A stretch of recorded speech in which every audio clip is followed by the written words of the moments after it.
बहुत दर्द हो रहा है? जी आप ही, रात से है।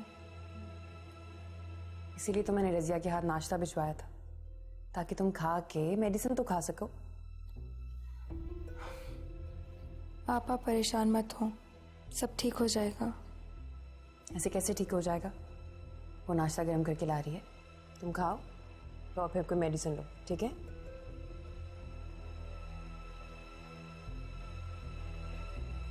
इंतजार है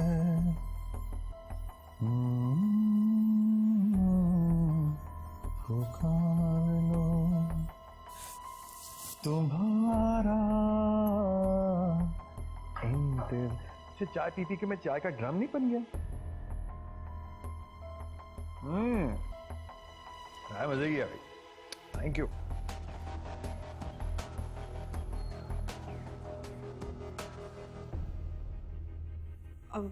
रहमत, वो 10 बज गए हैं। 10 तो रोज ही बजते हैं, आज कौन सा नया कमाल हुआ है? अब मेरा मतलब है ना कि हमें अब यहाँ से निकलना चाहिए। हाँ हाँ भी निकलते हैं। जरा अपार्टमेंट का मालिक आ जाए, उसे मैं रेंट के पैसे दे दूं, बिलों के पैसे दे दूं, फिर निकल जाते। So what? तो हम रेंट क्या कल नहीं दे सकते? मेरा मतलब है हमें 12 बजे से पहले हर सूरत में निकल जाना चाहिए। 12 बजे से पहले? क्यों, खैरियत है?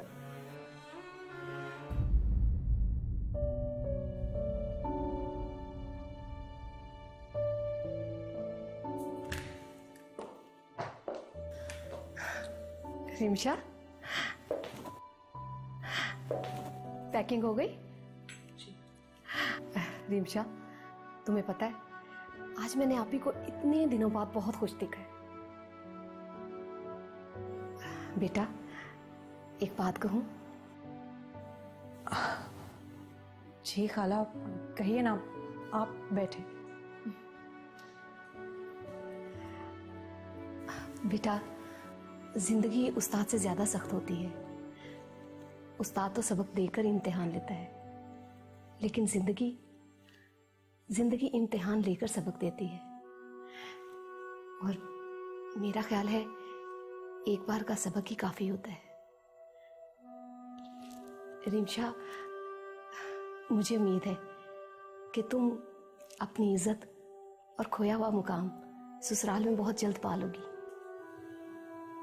खाला, मैं अपनी पूरी कोशिश करूंगी। बिल्कुल, कोशिश करते रहना चाहिए।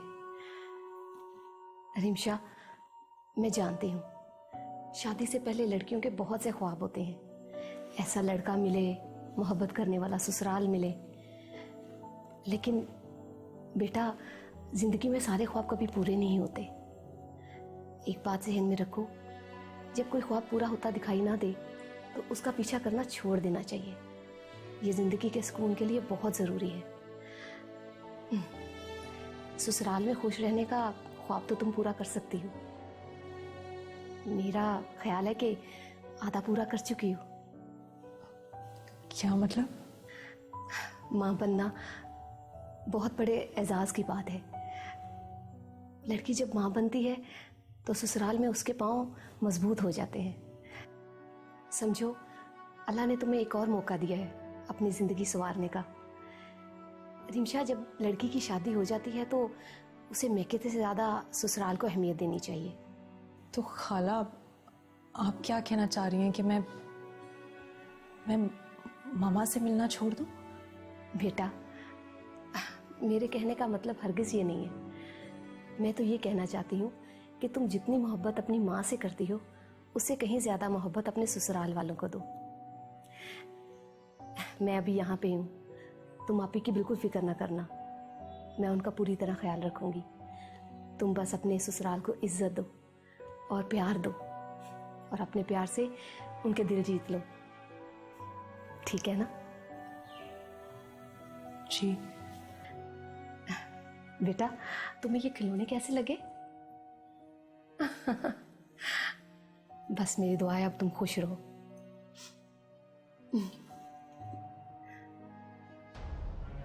वो असल तुम्हें गालिबन इस बात की परेशानी है कि उस घर में लोगों का बिहेवियर तुम्हारे साथ कैसा है ना? तुम बिल्कुल फिक्र मत करो, ऐसा कुछ नहीं होगा। हाँ, शुरू में कुछ दिन वहां तुम्हें लगेंगे एडजस्ट होने में, लेकिन बाद में सब ठीक हो जाएगा। और फिर मैं भी तुम्हारे साथ हूं, फुल सपोर्ट।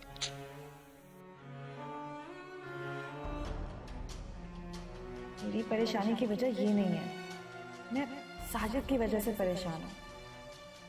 अगर वो 12 बजे आ गया और उसने रहमत के सामने कोई भी ऐसी वैसी बात कर दी तो क्या करूं, क्या ना करूं।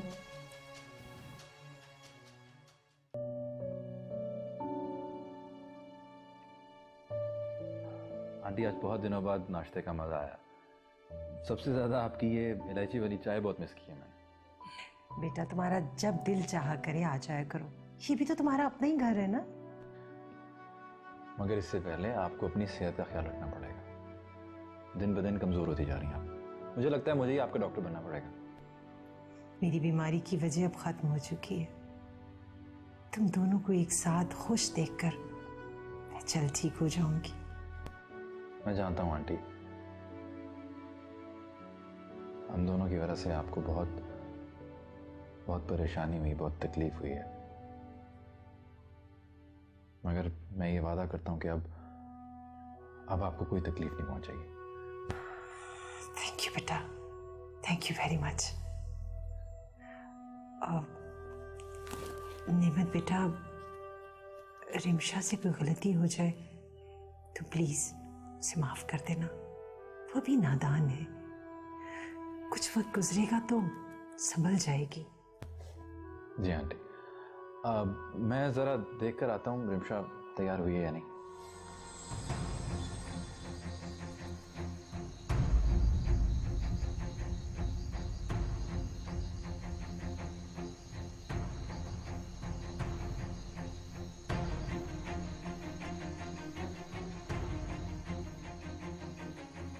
वो नेमत बेटा, कोई कुछ नहीं बोलेगा,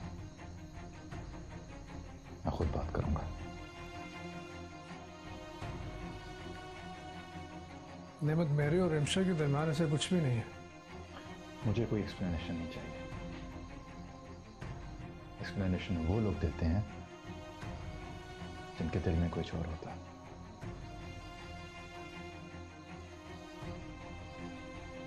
चोट तो मेरे दिल में था, जो मैंने तुम दोनों पर शक किया, तुम दोनों की दोस्ती पर, तुम दोनों के रिश्ते पर शक किया, इल्जामात लगाए। प्लीज मुझे माफ कर देना। नहीं नेमत, तुम इस बात को लेकर शर्मिंदा मत हो। रिमशा तुम्हारी बीवी है, तुम्हें पूरा हक है उसको डांटने का। नहीं, शर्मिंदा तो मैं खुद से हूं। मुझसे गलती हुई, इसलिए मुझे माफी मांगनी चाहिए। प्लीज मुझे माफ कर देना।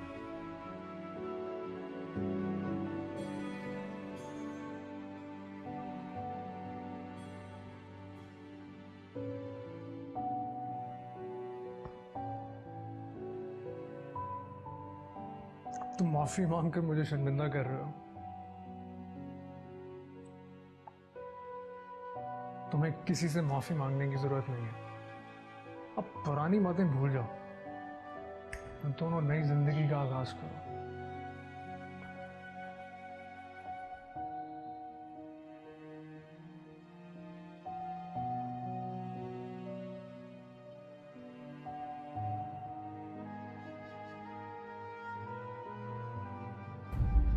मेरे खुदाया, 11 बजने वाले हैं। 1 घंटे बाद साजिद भी आ जाएगा। या अल्लाह मेरी मदद कर। मैं रहमत को कहती हूँ कि कल ही मालिक मकान से किराया भी ले ले। माहम, माहम, क्या हुआ? कुछ नहीं, मैं मालिक मकान की तरफ गया था, वो घर पे नहीं थे। फोन पे बात हुई, उन्होंने कहा कि कल आ जाना। ठीक है, कल दे देंगे। ठीक है, फिर हम चलते हैं। चलो ठीक है, मैं सामान उठाता हूँ। ओके।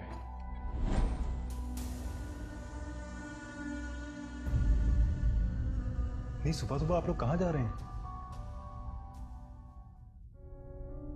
जी बीजान, घर में सब ठीक है, बस आप अपना ख्याल रखिए।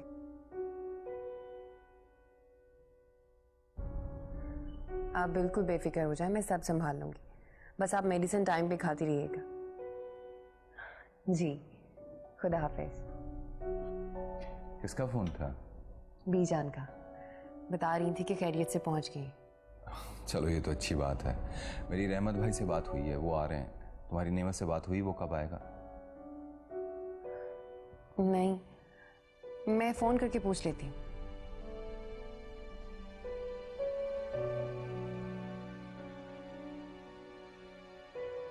हेलो, अस्सलाम वालेकुम। आप लोग कब तक आ रहे हैं? जी, ओके।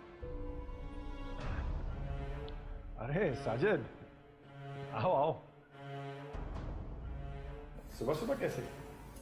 कहाँ पे जाने की तैयारी हो रही है? हाँ, हम अपने घर जा रहे हैं।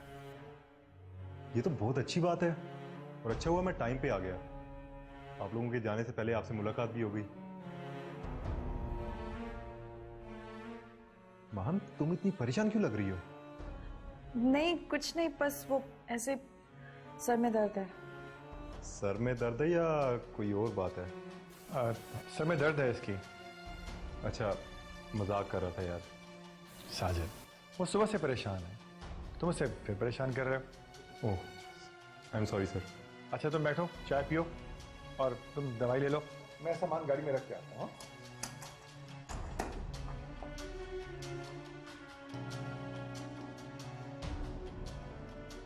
तुम्हें मैंने मना भी किया था यहाँ आने से, फिर तुम क्यों आए हो?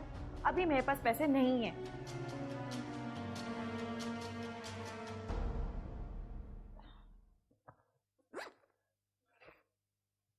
ये लो, अभी मेरे पास सिर्फ 10,000 ही है। 10,000? ये तो सिर्फ मेरे 2 दिन का खर्चा है, बाद में क्या होगा? तो तुम 2 दिन इन्हीं पैसों से गुजारा कर लो, 2 दिन बाद मजीद पैसों का इंतजाम हो जाएगा। तुम्हारी वजह से मैं इन सब चक्रों में फंसी हूँ, अब सब्र करना तो सीख लो। और वैसे भी तुम ये बार बार मुझे धमकी मत दो कि तुम रहमत को सब कुछ बता दोगे। अगर तुम बताना चाहते तो बता दो, नुकसान सिर्फ तुम्हारा ही होगा। ये तो वक्त ही बताएगा। फिलहाल तुम्हारे पास 2 दिन है, और मैं तुम्हें 2 दिन बाद कॉल करूंगा। अभी मैं चलता हूँ।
परी साहब, मैं आज ऑफिस नहीं आऊँगा, घर पे बहुत ज़रूरी काम है मुझे। डॉक्यूमेंट्स तो मैंने साइन कर दिए हैं, वो मैं ड्राइवर के हाथ आपको भिजवा रहा हूँ। और वो इंडस की जो फाइल है वो मुझे भिजवा दीजिएगा। अगर कोई प्रॉब्लम हो तो डिस्कस कर लेंगे। हाँ, नहीं वो मीटिंग कैंसिल करवा दीजिएगा, फिर किसी दिन रख लेंगे। ठीक, ओके, खुदा हाफिज़। जी साहब जी। हाँ, ये फाइल ले जाइए और परी साहब को दे दीजिएगा, और दूसरी फाइल वो आपको देंगे, वो ले आइए। जी सर, ओके। जाइए।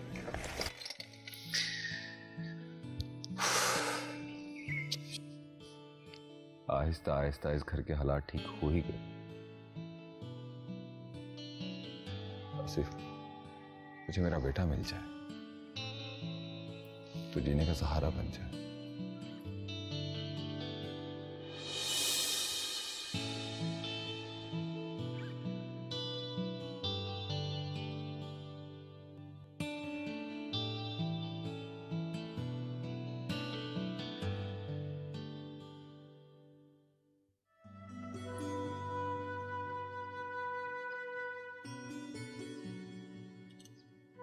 Welcome home.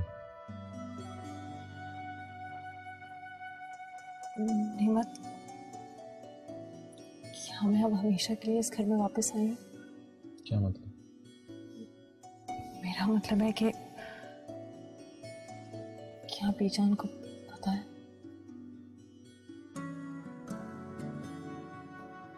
अगर बीजान ना भी मानी तो कोई फर्क नहीं पड़ता, हम अलग कर लेंगे। मगर आज के बाद अब तुम कभी मेरी जिंदगी से नहीं जाओगी।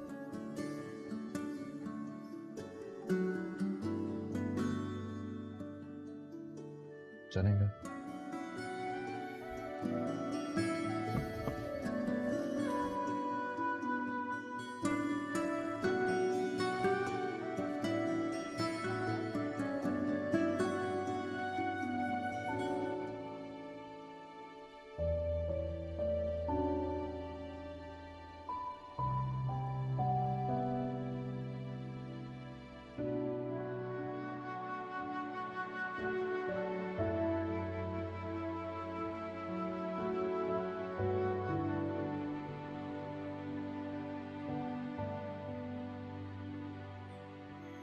मैंने कहा था ना, सब कुछ ठीक हो जाएगा।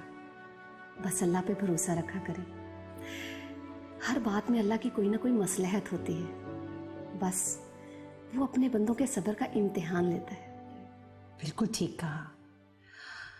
अल्लाह बड़ा कारसाज है। अल्लाह का लाख लाख शुक्र है मेरी बच्ची खैर खैरियत से अपने घर चली गई। बेशक हमें शुक्र अदा करना चाहिए और ये दुआ करनी चाहिए कि अब वो हमेशा खैरियत से रहे। आमीन सुम आमीन। अच्छा ये बताओ, आमिर के बारे में क्या सोचा है? उसकी शादी करो, एक बेटी घर लेकर आए। तुम्हें पता है, जिस घर में बेटी हो ना, वो रहमतों और खुशियों से भर जाता है। आप भी कहती तो आप ठीक है, लेकिन मैं क्या करूं? जब भी मैं शादी की बात करती हूँ वो मुझे खामोश करवा देता है। ओहो, ऐसा कब तक चलेगा? ये शादी तो आखिर करनी है ना, बाद में भी अब भी।